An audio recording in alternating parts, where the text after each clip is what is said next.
I want to be 100% honest with you. This game kind of ground on me.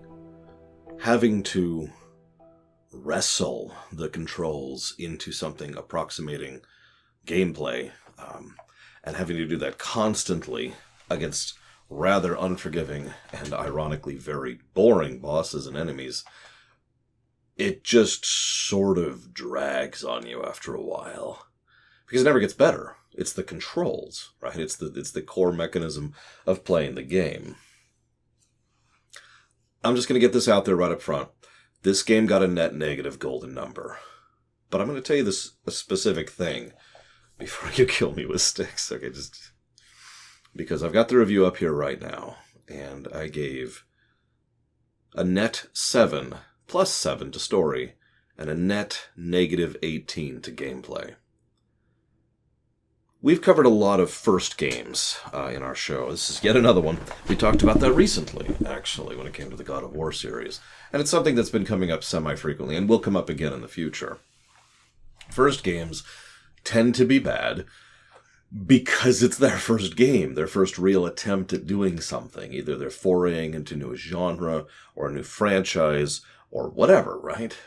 Now, this is not always true, but it's a common tendency, and it makes sense, especially games that are very early in a new console's era.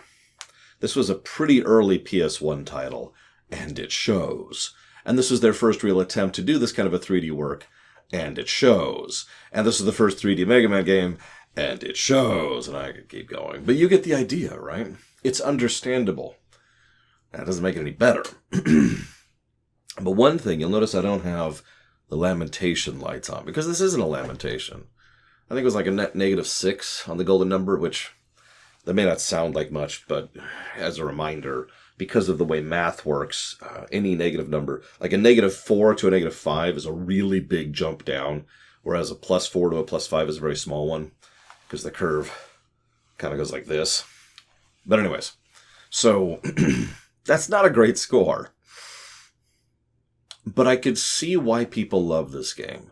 I could see why people enjoy replaying it. I could see why people jumped on board it. And I could see why it's so frustrating we haven't gotten a Mega Man Legends 3. Speaking as someone who's never played the Legends games, I'm completely on board with that particular frustration. Because I've been pissed for forever that they cut off after ZX2. And, very small spoilers, ZX2 and Legends 2, if they had continued both of them, could have dovetailed into each other rather nicely. Even though one of them is set hundreds or thousands of years later, there's still some connecting threads there that they could have done something with. But no. It's also when Mega Man was really starting to get into the story aspect. And if you're paying attention, I gave this game a net positive on the story aspect, because it's a good story. It flounders a couple of times. There were a couple of negatives there. But the overall feel, vibe, tone, characters. This might be one of my favorite Mega Man stories. In general. Mega Man games have always been light on story, not absent, as I've talked about before. Check my Mega Man Ruminations or my Mega Man reviews if you want to hear me talk about that for entirely too long. But this is probably one of the best, if not the best, I've ever come across, and I stand by that statement. And it tries to actually make you engaged with what's happening by presenting it in such a normal light. This game feels like a day in the life. It just feels like another Tuesday. We're going along, sailing the endless ocean between islands, because this is a post-apocalypse. And, oh no, our ship is damaged, so we're going to come down on this one island. So we're going to hang out and do some stuff, get some parts, get our ship fixed up. And while we're here, we're going to stumble onto a big, horrific secret, yada yada. But that doesn't happen until like the last 30 minutes of the game. The whole rest of the game is just us hanging out, doing our thing, helping the locals, and fighting the Bonds. And they're just here by coincidence. This is just another island they've decided to go rob, because they're pirates, or excuse me, poirates. Although, I suppose the distinction is a little bit strange, but whatever. Anyways, and they're just here to have their own usual procedure of taking and then moving on, as marauding forces are wont to do. That's it. It's just another episode, if you will. But I like that about it. It helps ground it a little bit. The fact that there's so many individual NPCs who we meet and talk to, the guy who wants you to be his sidekick, or the woman who's expecting, or maybe the guy who won't stop flexing in front of the mirror. How about the woman who's the reporter? How about the other woman who wants to do more than just be, in the studio, wants to get other things done? How about the woman in the hospital who wants to go become a digger? I could keep going. And I bet if you've played this game, you can think of several of these characters too, because they're memorable. They bothered to add characterization to random NPCs and gave them little side quests and little side things. And that's awesome. Where the hell has this been in my Mega Man? So this is great. I love this. The Zero series dabbled in this, and the ZX series tried and failed to do this, but this game actually succeeds surprisingly well, which is a damn shame because its gameplay is trash. Now, I'm going to clarify that sentence. Before I go back to talking about the story, because I don't want to talk about the spoilery stuff yet, I just want to say, let me explain a little something. Several viewers already understand this, but I just in case, because I have questions about this every now and again. Let's say I give a negative to a level, okay? There's just one stage, it gets a negative to gameplay. Now, what that actually means, if you were to divest it and analyze it, is that all of the aspects of that level, the visuals, the music, the specific platforming, the enemy distribution, the enemies themselves, the boss, the mini-boss, which items are there, all of the things that make up a level, all of those were little aggregate negatives that add up to one overall negative. Make sense? So if I was to, for example, give a negative for how a game controls, that would mean all the various elements of how a game controls suck, but only enough to be an aggregate, so altogether it's one negative. I gave this game 5 negatives to controls. First of all, the movement itself is really jerky and imprecise. It has this problem where you're not actually moving on a grid, but you kind of feel like you are. And because you only have binary input, so no, walking kind of a thing, unless you're holding down circle, you just kind of do this. You also have to move very quickly and precisely in a game where the only real tool you have in your arsenal to not get hit is to move precisely, but you can't. This is exacerbated by the camera. Now, the way the camera works sucks. First of all, it actually does one thing right, and I want to give praise to this. So if the camera ignores collision completely, and if you go through a wall, the wall just becomes invisible and so you can see through here. That's great. You would not believe how many games screw this up. I got one right off the top of my head, Ghost of Tsushima. A relatively recent game that screwed up its camera in exactly this manner. So, props on that front. But the camera movement is a little bit too slow, by which I mean way too slow. And the aiming, which is part of the camera, is also entirely too slow. But there's other individual details that push this up to be an individual negative. For example, let's say that you get knocked down. I talked about stagger damage and beat-em-ups. Similar thing in a game like this. You can take damage, but sometimes you take a lot of damage. You actually get knocked down. Then when you get up, the camera automatically faces wherever you're facing, which is almost always not where you want the camera to face, because you got knocked down this way, boss is over here, you're facing this way. See the problem? The second thing, this one's hard to explain. If you change direction, you can't move the camera for about a second, maybe about half a second. To explain what I mean by that, let's say that you are trying to do precise movements to dodge attacks. Every time you change which direction you're holding, so any diagonals, any of the 8 directions, so when you go from back to back left, when you do that, the camera stops turning and then starts turning again. Every single change in direction. This becomes extraordinarily difficult and frustrating to control when you're trying to move the camera while navigate. Now, there is the strafing method, which I'm sure everyone's going to jump into the comments and say, and yes, the strafing method is a thing. This is a good time to mention that this camera is so bad I had to have viewers bow out because of how nauseating it was making them. Because of the constant circling over and over and over. Then we have the way the circle button works. Now, this is another one of those nitty-gritty details, but it's interesting because usually games have something called confirmation. You probably know what that is, even if you never interacted with it literally. Confirmation is move forward into a menu. Back is move back out of a menu, right? So if you talk to someone in town, you hit the confirm button, and then that pulls up their dialogue, and you go down, you hit confirm again to go to the next tree, and then you go confirm again, and then you buy this item, back, back, back, and you're out of it. Down, up. Make sense? This is very, very basic stuff, which this game fails at completely, because there are two confirm buttons, X, using PlayStation controller, X and circle. And the back button only works some of the time, and is also two buttons, triangle and circle. So figuring out, I'm not going to say figuring out, getting used to swapping back and forth between those is just a little bit of an additional mental juggle that isn't necessary. But it gets worse than that, because in order to interact with stuff, you have to be facing it with the camera. Now, hang on. The circle button also reorients the camera to whatever way you're facing. Cool. Except if you're not facing something properly, you can't interact with it. This includes NPCs, items, and of course, doors. So you have to actually swivel the camera towards the door and not do it at an angle. You have to be facing the door, and then you can actually interact with the door. This makes interacting with NPCs an absolute chore. It takes entirely too much additional effort and time that it shouldn't. I could actually keep going. I could talk about the aiming. I could talk about the enemy design. I could talk about the fact that the game apparently decided that most areas don't need music at all, and the areas that do have music have terrible music in a Mega Man game.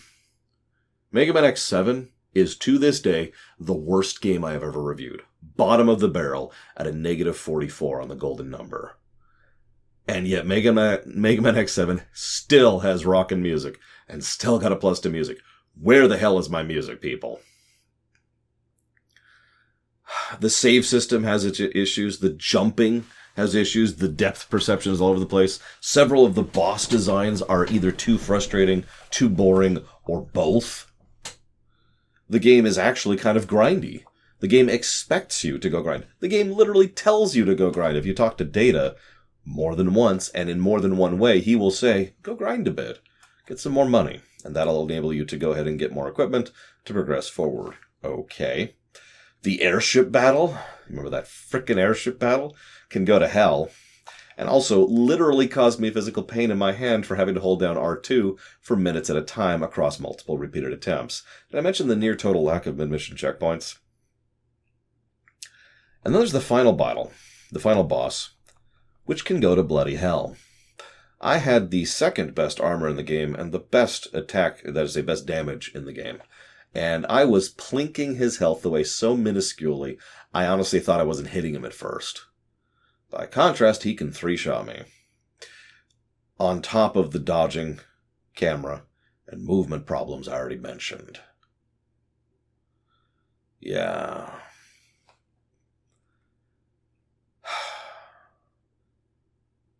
But all of that sounds like this game sucks, but it's not garbage.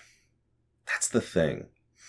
Garbage is something that, that was never going to be a good game. That's rotten to its core.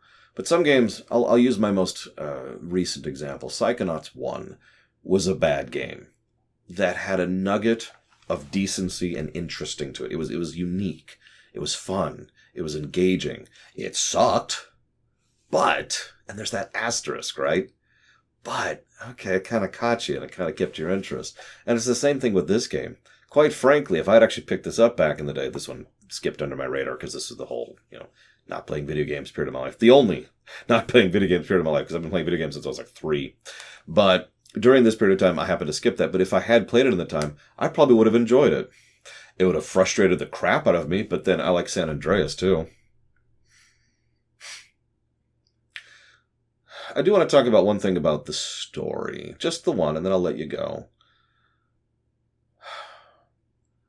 I love a lot of what they do with the narrative. So this is a spoiler warning, believe it or not. Spoilers. I love the idea that humanity has been gone in stasis or whatever for however many years or centuries. And they built these carbons to kind of keep things running for them. And the game, to my knowledge, is very vague about what carbons actually are, since the ZX series started going into this idea. Humans who had cybernetic implants and pieces of them, and Reploids that had limited lifespans and started getting organic parts. Sound familiar? Thus, the idea of the carbons being this kind of merger of flesh and metal not only makes sense, but also kind of adds into that little identity thing. Are they real? Are they people? Do they count? Etc. It's clear that the old humans didn't think they counted, because the mere fact that there are too many of them alive at one point in time is considered a bad thing, especially since they will reproduce exponentially, quoting Juno here. So, that's interesting. But obviously we see and interact with these people, and they're clearly people. In fact, ironically, the only person I would say we interact with who isn't a person is Juno itself. Yes, itself. Because Juno is very clearly a protocol that happens to have a voice box attached to it. We discuss a lot the differences in tiering when it comes to artificial intelligence. I would say Juno is at best low-tier VI, virtual intelligence, capable of making decisions, but that's kind of it. What's really funny is this then comes in further with regards to Data. Insert Star Trek joke. Because based on what we see and know, Data is Mega Man Trigger. All his information, knowledge, personality backed up there. Whereas Mega Man Volnut is kind of a different person. Also, I prefer Rock. Can I just say that? So, Rock, different person, new person. Memories wiped, new identity, yada, yada, yada. Not a bad person, of course. Just different. I love how that kind of takes that existential thing and just kind of looks at it for a moment. It doesn't wring its fist like, oh God, no, am I a real person or not? It doesn't dwell on it in some kind of big melodramatic fashion. It just looks at it. There's something refreshing about that in its own weird way. Because at the end of the day, and Data says this directly to Volnut, Data says, you're still a person regardless of who you were and what you are. Roll and Gramps still rely on you and are still waiting for you, and you've got a whole lot of people up there who are relying on you too. You are as real as you need to be. And then, that's it. And there's something eloquent about how simply that's done. It's also interesting that an entire game where the primary villains are the Bonds, the primary antagonists are the Bonds, let me be specific in my terminology here, and their very, very stupid desire to take over and, get this thing, and getting stuck within this mindset of we have to beat the Blue Bomber, we have to defeat him, he keeps beating. They fall very, very heavily into actual sunk cost fallacy. If you know me, I tend to speak ill of people who misuse that phrase, because most people misuse the phrase sunk cost fallacy. But no, the Bonds here, 100% sunk cost fallacy. They should have cut the losses way before they did. But instead, they kept escalating and escalating and escalating. Early on in the game, the leader, Teasel, actually flat out states that it's costing them so much money to build these things and repair these things. And they keep doing it. But here's the funny part. Despite being mere carbons, they have no problems cutting their losses when it comes to it, making a decision for unrelated purposes, deciding, okay, obviously we want to beat the Blue Bomber, but we want to do it fairly, and we kind of want to make sure that not all the people on the island die. So we're going to rush up, we're going to save Rock, and we're going to make this work, and we'll steal the crystal on our way out. And that, can I just say real quick, I love the Bonds. They got their own positive. They're awesome. Rock plus Tron for life. But, Rocktron? I don't know how shipping works. But I love how the mere carbons are demonstrated to be capable of breaking their programming literally seconds after Juno, the supposedly advanced program, Mega Man Juno, demonstrates that it can't. There's a whole lot of foreshadowing, too. Mother, all that fun stuff. But that's all going to be left for a future game, and hopefully a Mega Man Legends 3 someday, which is actually good. I have two last things to share really quick at the end here. First of all, three last things. Excuse me. I want to talk about Juno really quick. I mentioned Juno's an it, but Juno's actually really well presented. I talk so much about the difference between core idea and presentation of idea. Juno is both. Juno is fascinatingly creepy. I mentioned, it's just a program, right? Operating with a voice box.